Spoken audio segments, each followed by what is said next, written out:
Deus vela o sono e o sonho dos brasileiros, mas eles acordam e brigam de novo.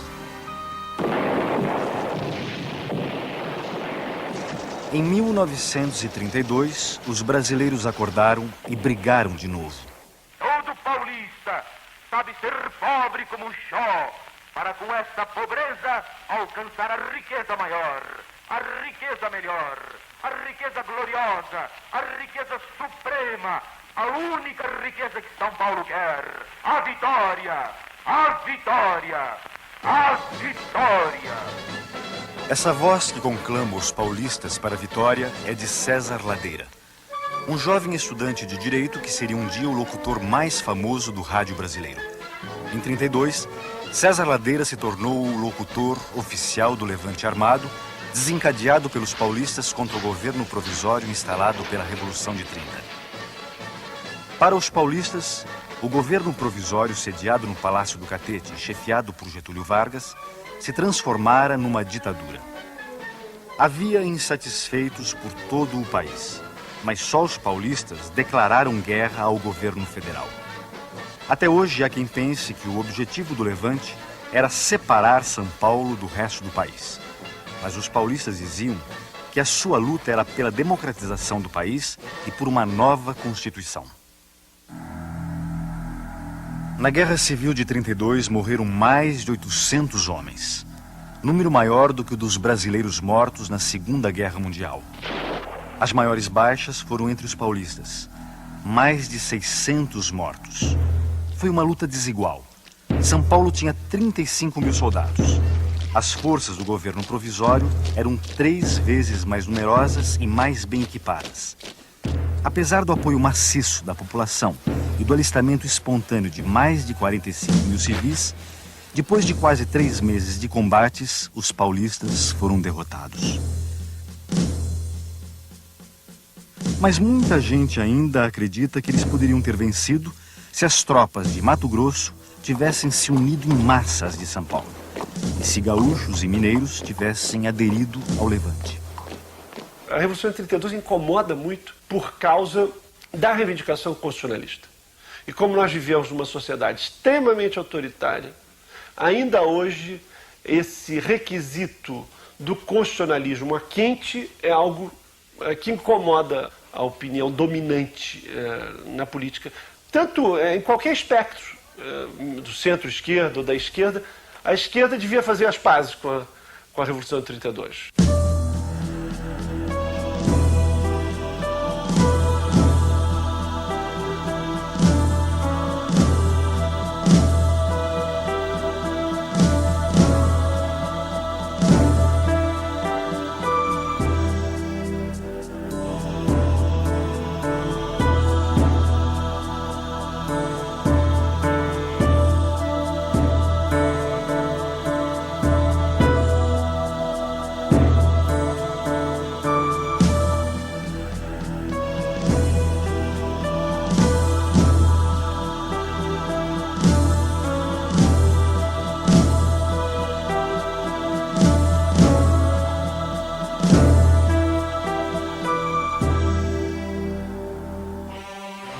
Foi com euforia que a população de São Paulo saudou a vitória da Revolução de 30. Quando a notícia da prisão do presidente Washington Luiz chegou à capital paulista, uma multidão saiu às ruas para comemorar. Em meio aos festejos, a delegacia do Cambuci foi atacada e depredada para vingar os presos torturados. A placa de identificação da delegacia foi arrancada e levada pelas ruas da cidade como um troféu da vitória. Nestas imagens, o general Miguel Costa é carregado em triunfo pelas ruas de São Paulo. Derrotado no movimento militar de 1924, Miguel Costa percorreu o país à frente da coluna que levava o seu nome e o de Luiz Carlos Prestes. Após viver no exílio em Buenos Aires, Miguel Costa aderiu à Aliança Liberal e voltou a São Paulo em 1930 como um herói vitorioso. Quando o trem da vitória, trazendo Getúlio Vargas do Sul, passou por São Paulo, foi feita a foto oficial do alto comando militar e político da Revolução de 30. Ao lado de Miguel Costa, posaram para a história o tenente-coronel Góes Monteiro e Getúlio Vargas. Na verdade, havia mais alguém sentado ao lado de Getúlio Vargas. Era Francisco Morato, presidente do Partido Democrático, que fora ao encontro de Getúlio Vargas na expectativa de ser confirmado como interventor do governo provisório em São Paulo.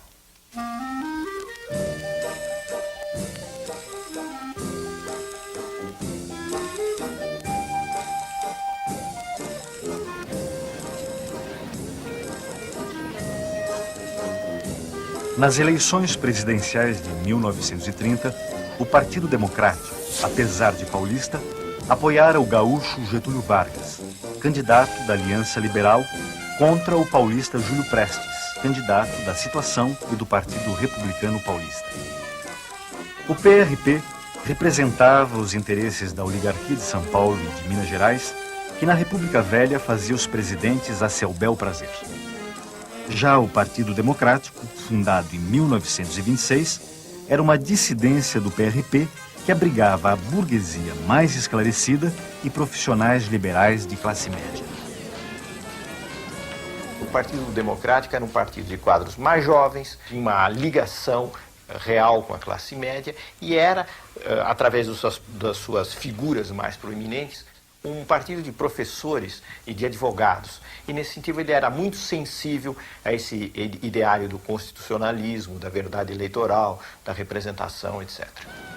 Por ter apoiado a candidatura de Getúlio, com a vitória da Revolução de 30, o Partido Democrático acreditou que havia chegado a sua hora de passar da oposição para a situação. Mas os líderes da Revolução não confiavam nos democratas paulistas. Aos olhos dos tenentes, os políticos paulistas eram todos farinha do mesmo saco. E, no fundo, só pensavam numa coisa: conquistar o poder estadual e federal. Para impedir que isso acontecesse, os tenentes reivindicaram o Palácio dos Campos Elíseos, sede do governo de São Paulo, e foram atendidos pelo governo provisório de Getúlio Vargas. O interventor não seria nem civil nem paulista, mas militar e pernambucano.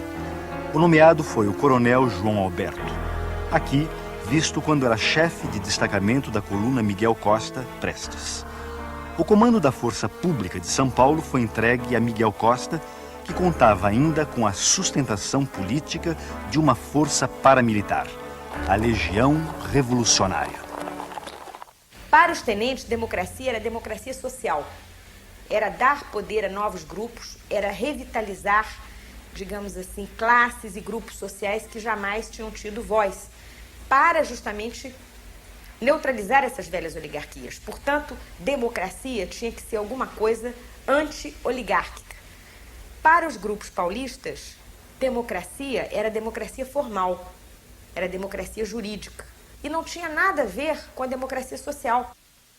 João Alberto governou apenas 40 dias. Nesse período, tomou medidas que deixaram as classes dirigentes assustadas. Aumentou os salários em 5%. Estabeleceu a garantia de um mínimo de 40 horas semanais de trabalho e permitiu que se instalasse em São Paulo uma seção do Partido Comunista. O que mais se ouvia nos corredores da Federação das Indústrias de São Paulo era que os tenentes haviam trocado seu antigo ideário liberal por um programa de reformas sociais de cunho socializante. Além do receio de que o comunismo rondava o país, o empresariado paulista sofria os efeitos mais duros da depressão econômica internacional. Entre 1928 e 1930, as exportações brasileiras haviam caído de 96 milhões para 65 milhões de libras. Quando Vargas tomou posse, 30 milhões de sacas de café, sem compradores, ameaçavam apodrecer nos armazéns. Como a Revolução pretendia limitar o poder dos barões do café, mas não a pujança do nosso principal produto de exportação, um paulista foi nomeado para o Ministério da Fazenda e outro para a presidência do Banco do Brasil. Por algum tempo, os preços do café foram sustentados artificialmente pelo governo provisório, e não apenas através de subsídios. Para diminuir o estoque, o governo ordenou a queima de toneladas de café. Nem assim os preços subiram. A temperatura política, no entanto, continuou a subir. Em 28 de abril de 1931, o 6º Batalhão de Infantaria da Força Pública subleva-se no Cambuci, na capital paulista, com a participação de membros do Partido Democrático. Não dá em nada, mas é o primeiro sinal de que os paulistas estavam dispostos a tudo para se livrar da tutela dos tenentes. Ficou muito claro que os tenentes não iam ser derrotados sem luta. Então foi essa ideia de que estavam esgotadas as possibilidades, não é, de uma negociação que levasse efetivamente à constitucionalização rápida do país e à autonomia de São Paulo que precipitaram a crise. O que é que desperta fundamentalmente essa massa de classe média, sobretudo, que vai para a rua em 1932? É a ideia de que São Paulo foi prejudicado, que São Paulo foi ferido, que São Paulo carrega os demais estados da federação, que são 20 vagões vazios, que o São Paulo foi ocupado por um tenentinho qualquer, que era o tenente João Alberto. Tudo isso é que explica essa galvanização, essa sensação de profunda injustiça e profundo dever em nome do Brasil até que percorre a população de São Paulo. Sem esse sentimento, sem esse tipo de valor, não se explica a mobilização. Embora gaúchos e mineiros também estivessem decepcionados com os rumos da Revolução de 30, foram os paulistas que mais se agitaram contra o governo provisório. Nenhum dos 3 sucessores de João Alberto conseguiu esquentar a cadeira de interventor.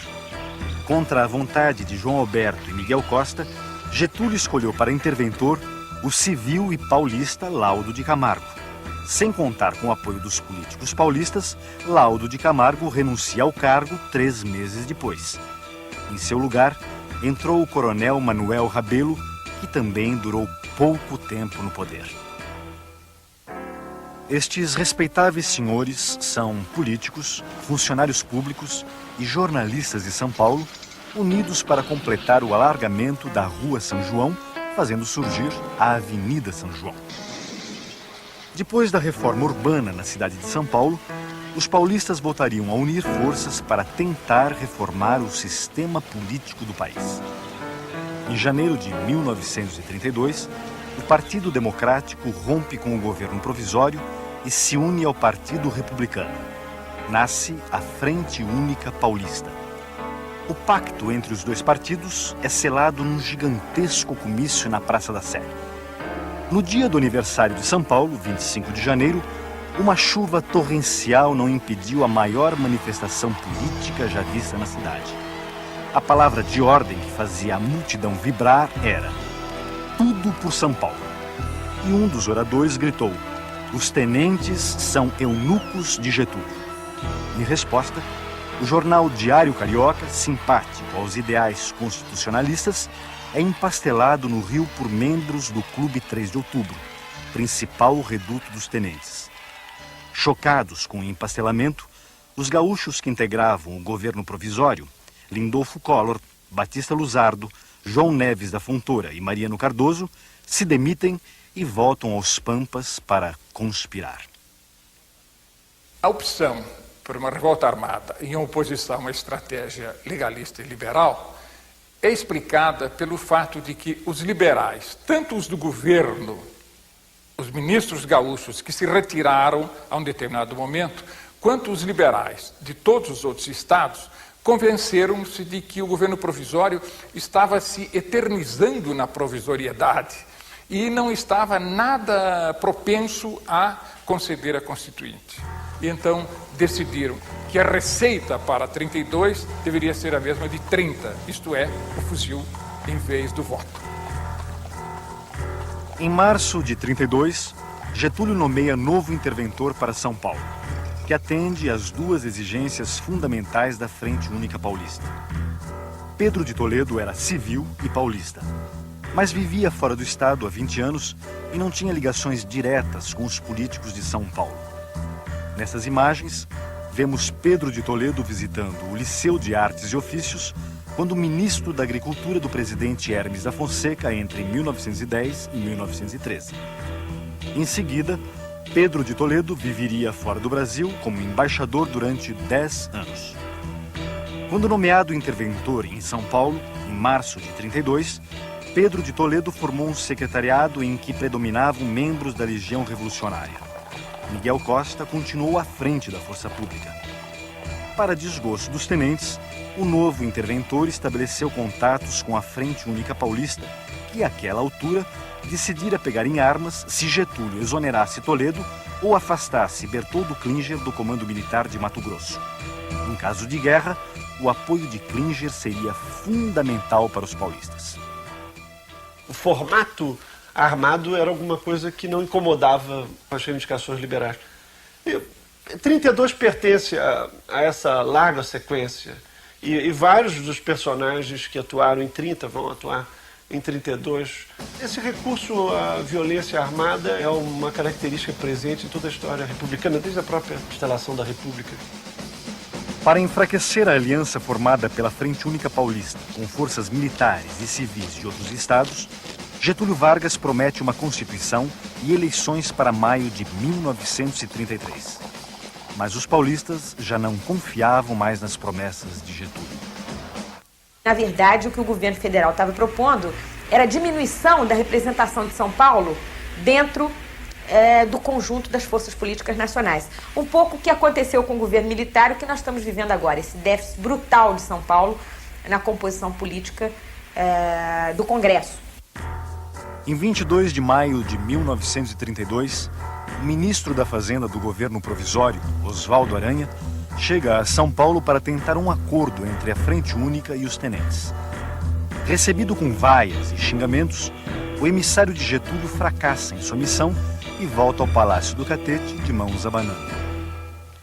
No mesmo dia em que Oswaldo Aranha chegou a São Paulo, é convocado um comício na Praça do Patriarca.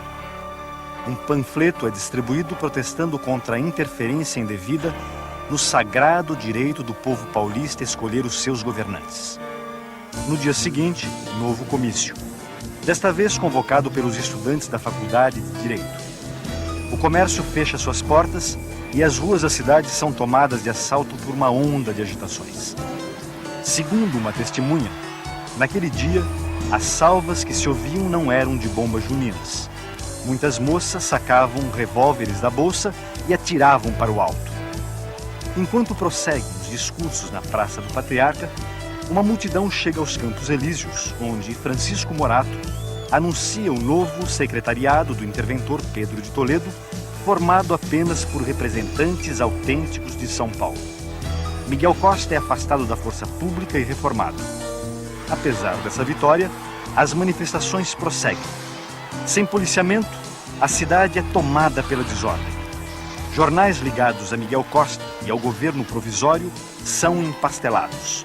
E casas de armas e munições são invadidas.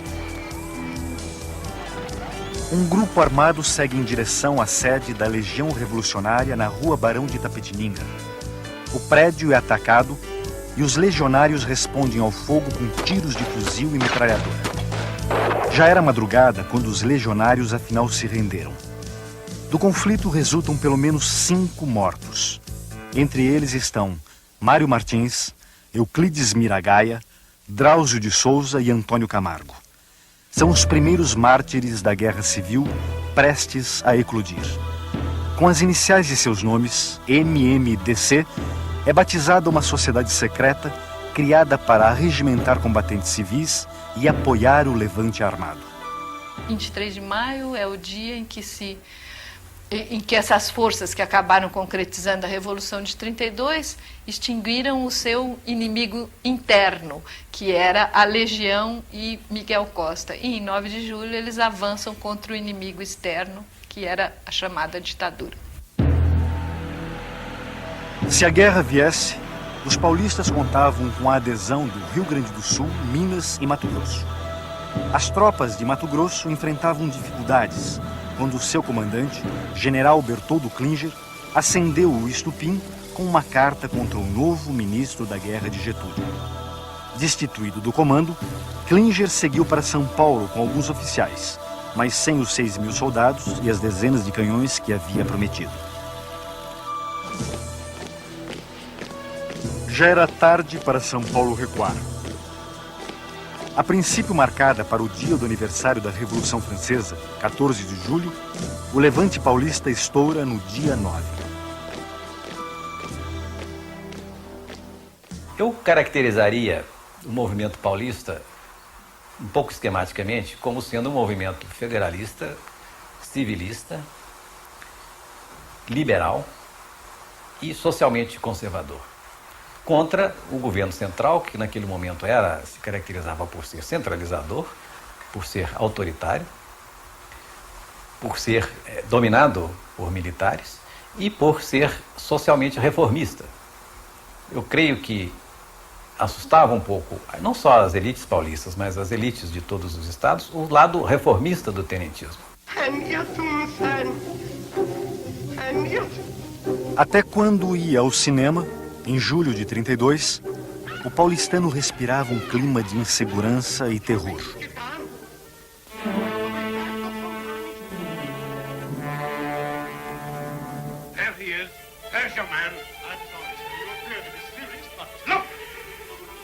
Enquanto as trevas baixavam nas telas, o levante armado saía às ruas. No dia 10 de julho, a cidade de São Paulo amanheceu ocupada por tropas militares, comandadas pelo coronel Euclides Figueiredo. Sem um único tiro, as centrais telefônicas são tomadas por estudantes do MMDC. Outros revoltosos ocupam as emissoras de rádio e as estações telegráficas. O general Miguel Costa é preso em sua casa, de onde não seria libertado até o fim da Guerra Civil. O MMDC instala seu comando na Faculdade de Direito do Largo de São Francisco, para onde se dirigem os voluntários alistados. O velho general Isidoro Dias Lopes, chefe da Revolução de 1924, é o líder militar do levante e o comando das operações fica com o general Bertoldo Klinger.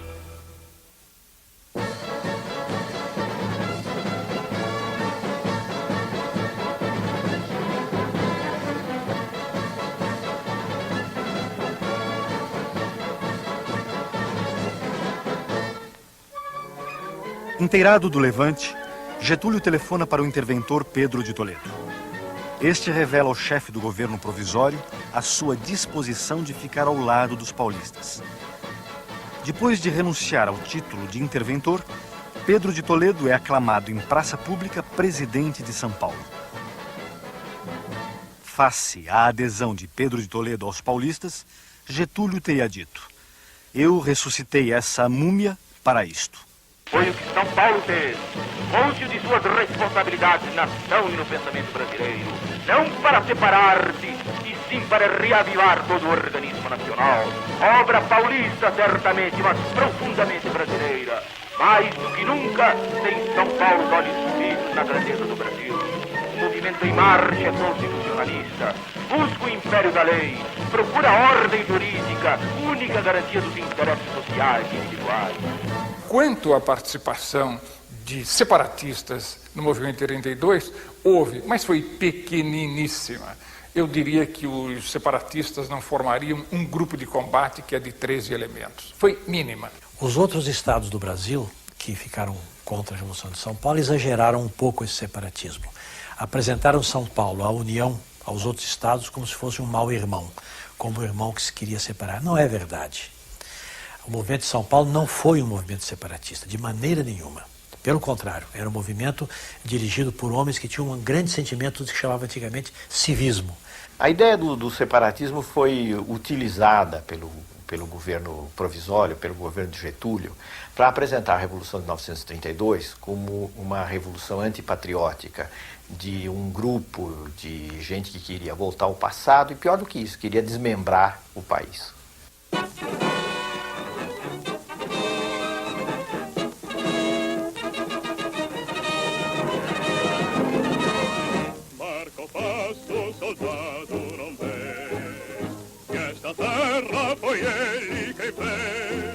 Os planos do levante previam uma ação rápida para derrubar Getúlio e erradicar a influência dos tenentes.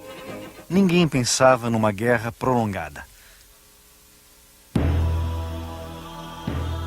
Mas a guerra civil durou quase 3 meses e mobilizou um total de 150 mil homens.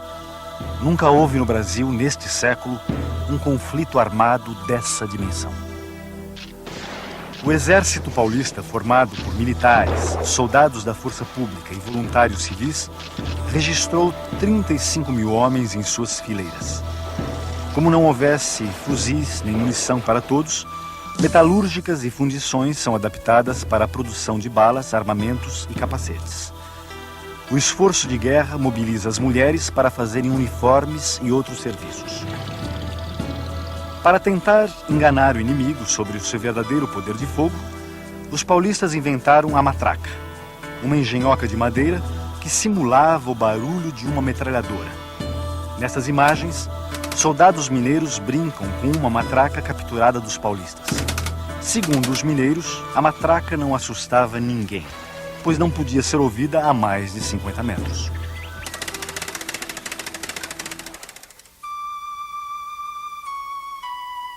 Além de mal armados, muitos batalhões do exército paulista não tiveram um treinamento militar suficiente. Estas fotografias são do batalhão 14 de julho, no momento em que embarcava para a frente de guerra. Aqui, o mesmo batalhão, antes de entrar em combate pela primeira vez na frente sul, perto da fronteira com o Paraná.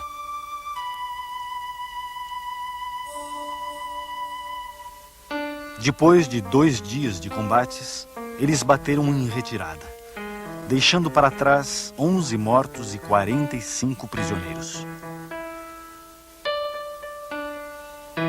Foi a primeira de uma série de vitórias das tropas federais, comandadas pelo general Valdomiro Lima, que seria, depois da guerra, um novo interventor em São Paulo. Sem a adesão do Rio Grande do Sul e de Minas, não há possibilidade de vitória militar para São Paulo. Quando o general Flores da Cunha, interventor no Rio Grande do Sul, e Olegário Maciel, interventor em Minas Gerais, mobilizam suas forças contra São Paulo, a sorte do levante é selada. Com uma vitória dessa natureza contra o governo central, São Paulo teria, o poder de São Paulo seria incontestado, quase incontestável. O receio deste predomínio excessivo, eu creio que foi o grande freio usado com astúcia pelo governo central para convencer Minas e Rio Grande do Sul a não apoiarem a revolta. Cercados em várias frentes e em retaguardas não previstas, os paulistas lutaram praticamente sozinhos até o fim. Com poucos soldados, ocuparam um ponto estratégico.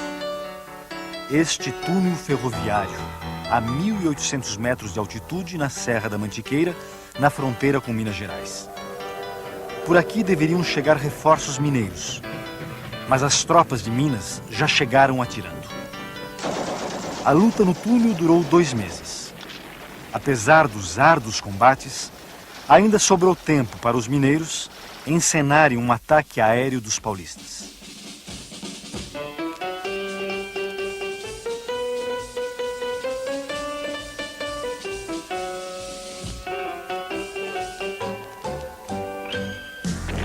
No final, as baixas chegaram a mais de 1.000 homens entre mortos e feridos. Do ponto de vista militar, a Batalha do Túnel foi decisiva para a vitória das tropas do governo provisório. Numa retaguarda, os paulistas venceram todas as batalhas. Na retaguarda de São Paulo. Nunca se havia visto tamanha mobilização em torno de uma causa. Além dos milhares de voluntários civis, para fazer frente aos gastos com a guerra, quem podia não se recusou a doar um pouco de ouro para o bem de São Paulo. Neste caso, nós tivemos uma explosão geral das classes dominadas sob a liderança das classes dominantes. E a Revolução de 32, a meu ver, marca o último momento em que as classes dominantes conseguiram incorporar as classes dominadas ao seu projeto político, como se o povo fosse um só bloco. A estratégia militar, uma prolongada guerra de trincheira e alguns armamentos usados fizeram a Guerra Civil de 32 parecer uma reedição da Primeira Guerra Mundial. Mas seu índice de modernidade pode ser atestado através do papel decisivo que nela tiveram o rádio, a aviação, a indústria gráfica e a fotografia. Impossível dissociar a Guerra de 32 da nascente cultura de massa no Brasil. Sua memória está hoje guardada em centenas de fotos, cartões postais, cartazes e panfletos. E também nos vários hinos marciais, especialmente compostos para encher os paulistas de brilhos. Marca o passo, soldado não vê, que esta terra foi ele quem fez, e teu passo é compasso seguro, de um passado, um presente, um futuro, é soldado que grande tu és, tua terra...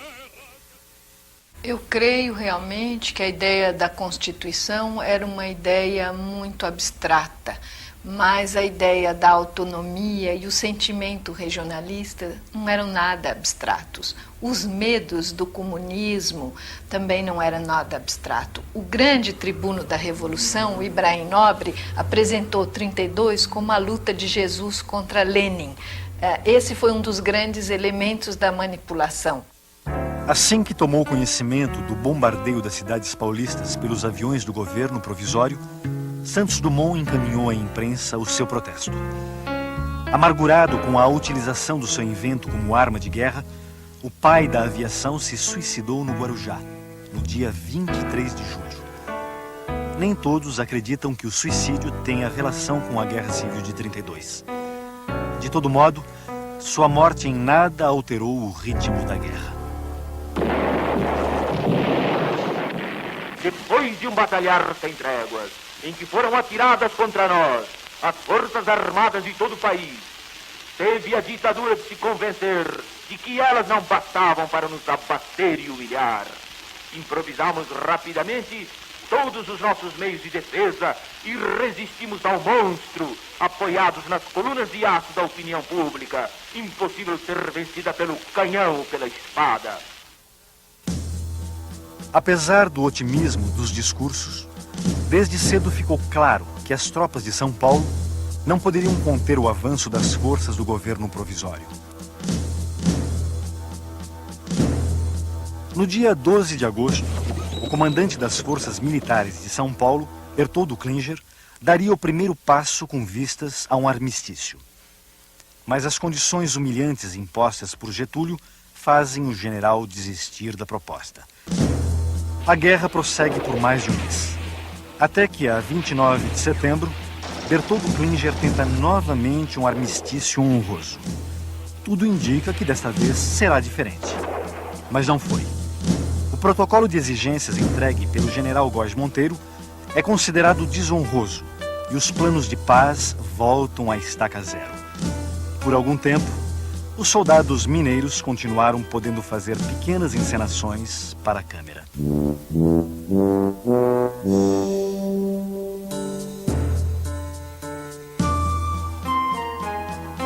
Oficialmente, a Guerra Civil terminou às 8 horas do dia 2 de outubro.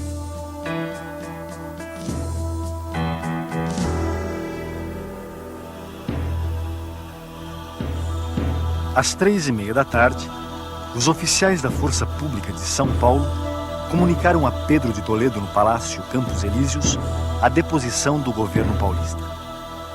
Meia hora depois, emissoras de rádio transmitiam a seguinte mensagem assinada por Góes Monteiro: pode São Paulo estar certo de que o governo não o tratará em desigualdade e inferioridade em relação aos outros estados. No final da tarde, Pedro de Toledo recomendou aos seus assessores: vamos para casa esperar a prisão.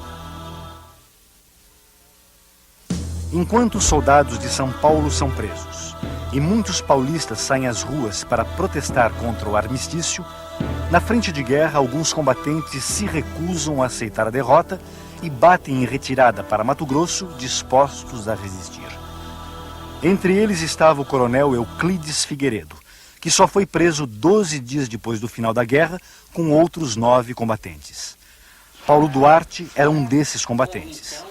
Neste pequeno depoimento, ele faz um balanço sobre o movimento de 32. Toda a nossa luta, ela foi integralmente no sentido de repor os princípios de 1930. Quer dizer, a fraude eleitoral não podia se repetir mais. O peculato não podia se repetir mais. O chamado coronelismo estava acabado para nós. Certamente 32 não significa o retrocesso, porque 32 só significa o retrocesso se você acreditar piamente que 1930 significa o progresso. 1930 não significa só o progresso, significa também o prenúncio do autoritarismo de 37. O governo provisório alegou que a Revolução de 1932 foi um movimento antidemocrático e contra o progresso. Eu creio que isso é uma simplificação. Vistas as coisas de hoje, eu diria que do ponto de vista da ideologia liberal das classes dominantes foi um progresso. E um progresso que beneficiou o país, porque fez o país entrar numa fase legal com a Constituição de 1934. Agora, ameaçou ser um movimento de regresso do ponto de vista sociológico, porque o Estado brasileiro, que era um Estado mais forte, estava se preparando, já tinha começado a fazer uma legislação social e a tomar medidas que atendiam aos interesses das classes dominadas. E isso a Revolução de 32, se fosse vitoriosa, poderia ter comprometido. Do ponto de vista político, inegavelmente a Revolução de 1932 precisa ser tomada a sério, ou pelo menos até certo ponto a sério. Isto é, ela queria promover uma reconstitucionalização do país e isso, como nós sabemos hoje, é extremamente importante. Queria dar voz à população. Certamente o que se entendia por população, o que a elite paulista entendia por população, não era exatamente a grande massa da população. Então, há um corte democrático, liberal e elitista na Revolução de 1932. Mas não há dúvida nenhuma que nós oscilamos entre uma democracia representativa limitada e o populismo. As escolhas ficam aí abertas para quem quiser fazê-las. No final de outubro de 32, depois de um tempo na prisão, os principais líderes do levante armado partem para o exílio. São 25 militares e 41 civis. Entre eles estavam Casper Líbero, Prudente de Moraes Neto, Júlio Mesquita Filho e Austrégésilo de Ataíde. Alguns dos líderes do levante de 32 partiram para o desterro a bordo de um navio ironicamente chamado Siqueira Campos, em homenagem ao herói tenentista. Outra ironia. Os paulistas exilados em Portugal não votariam nem poderiam ser votados nas eleições de 1933 para a Assembleia Nacional Constituinte, pela qual tanto haviam lutado. Os partidos paulistas, derrotados em 32, estariam presentes quando Getúlio tomou posse como presidente da República em 1934, depois de promulgada a Constituição, em nome da qual São Paulo se levantara em armas. Apesar da derrota militar, os paulistas achavam que o fundamental havia sido alcançado. Na visão dos derrotados, a guerra civil não fora em vão. Prometo manter e cumprir com lealdade a Constituição Federal, promover o bem geral do Brasil, observar as suas leis, sustentar-lhe a união, a integridade e a independência. Getúlio Vargas marcou um tento importante perante a classe dominante, a elite de São Paulo, mostrando que realmente o caminho do enfrentamento com o governo federal, o enfrentamento aberto, era impossível. Era preciso conciliar com o governo federal. Os paulistas naquele tempo ficaram muito susceptibilizados com a derrota e criaram algumas frases assim lapidares. Uma delas foi essa: São Paulo não esquece, não transige e não perdoa. Esse estado de espírito perdurou muito tempo na população em São Paulo, na vida cotidiana. Mas na ação política não foi verdade. Porque logo depois da Revolução houve um congressamento das elites paulistas com o governo federal através da interventoria de Armando de Salles Oliveira.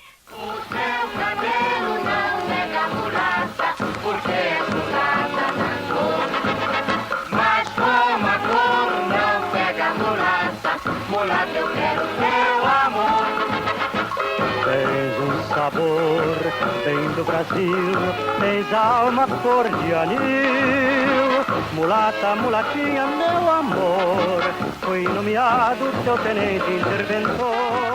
Essa referência aos tenentes interventores da Revolução de 30 foi feita no Carnaval de 1932 pela marchinha O Teu Cabelo Não Nega. No Carnaval de 33, foi a vez da Guerra Paulista ser lembrada nas ruas e nos salões. Meu bem, pra me livrar da matraca, da língua de uma sogra infernal, eu comprei um trem blindado pra poder sair do carnaval.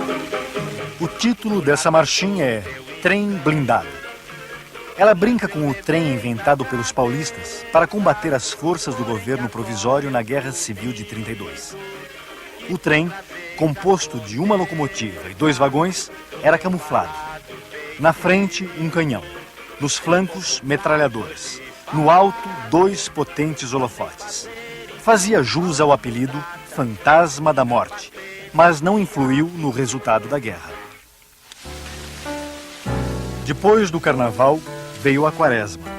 E depois da Quaresma, as eleições de maio de 1933 para a Assembleia Nacional Constituinte. Novamente unidos, os partidos paulistas, derrotados em 32, compõem uma chapa única e elegem 17 dos 22 representantes de São Paulo.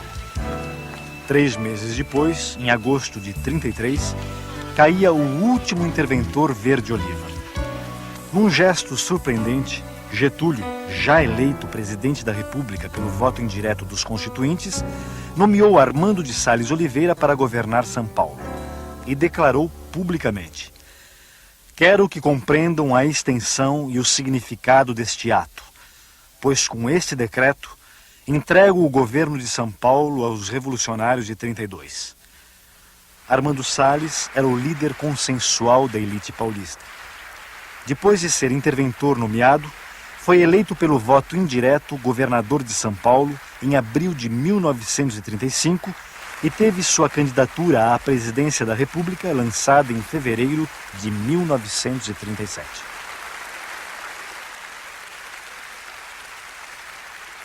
A nossa campanha está aberta e as suas perspectivas são tais que os próprios cegos as veem. A bandeira que erguemos não é pequena, é uma só e está sustentada por brasileiros de todos os pontos do país. O seu tamanho, por conseguinte, é o do próprio Brasil.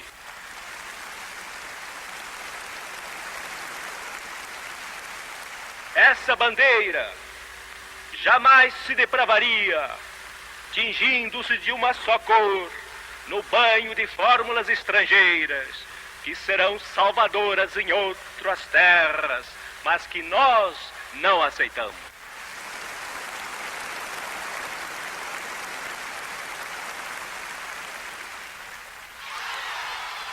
Apesar dessas manifestações de entusiasmo, as eleições presidenciais previstas para janeiro de 1938, afinal, não aconteceram.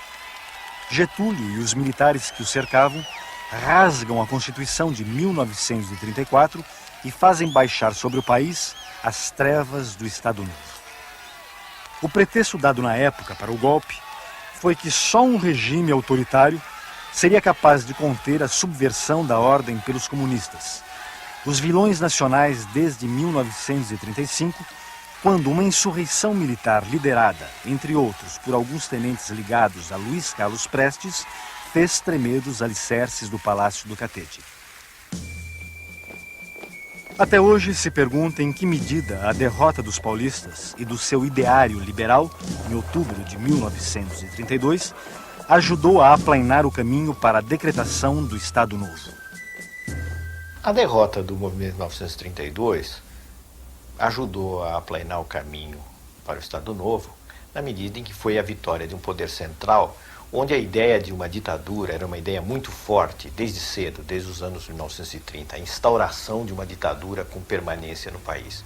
Então, na medida em que as forças que se opunham a isso foram derrotadas, sem dúvida a derrota da Revolução de 1932 concorreu para isso. A negociação que se seguiu a 32 foi muito clara. Devolveu-se autonomia a São Paulo, mas uma autonomia leal ao governo central. E essa lealdade foi tão profunda que quando Armando Salles de Oliveira parte com um projeto liberal antagônico ao do Getúlio, São Paulo fica com Getúlio. São Paulo acabou concordando de uma forma ou de outra com o governo varguista, e São Paulo não são só suas elites dirigentes. São Paulo votou maciçamente em Getúlio para senador depois.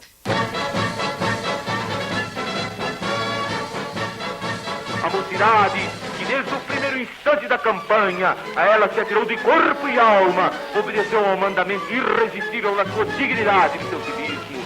Para satisfazê-lo integralmente, como exige a sua consciência, não julga distrita a luta pelas armas da cruzada que empreendeu. O combate prosseguirá, na paz como na guerra, para que a vontade popular faça valer para sempre a sua soberania, acima de todos os interesses e de todas as malquerenças de partidos, credos, classes e pessoas. Os paulistas perderam a Guerra Civil de 32.